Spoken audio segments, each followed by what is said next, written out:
Hey guys, welcome back to my channel and welcome back to another episode of Travel Vlog.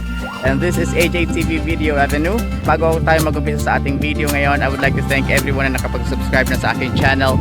And dun sa mga hindi pa nakakapag-subscribe, go ahead and hit that subscribe button and that bell button para ma-notify kayo ng mga susunod kong vlogs and mga videos na i-upload ko. So again, sabi ko nga ngayon, it's a travel vlog. Today we are here in Pandan, Catanduanes, the Panoramic Pandan. So nandito kami ngayon sa Paraiso ni Honesto.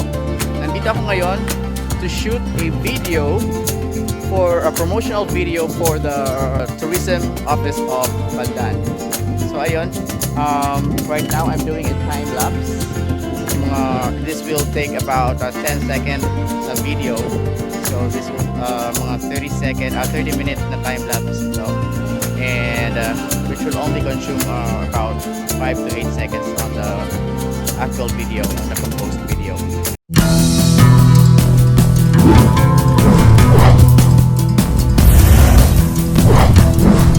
Thank you so much for subscribing to Miguel. So ayun, video pala, akala namin na picture.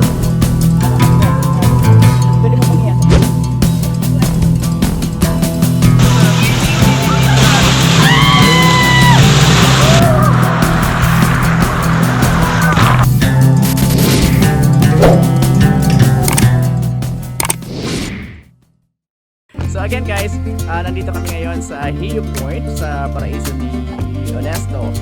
Again, isang magandang tourist destination, so bagong tourist destination dito sa Panoramic Pandan in Pandan, Catanduanes.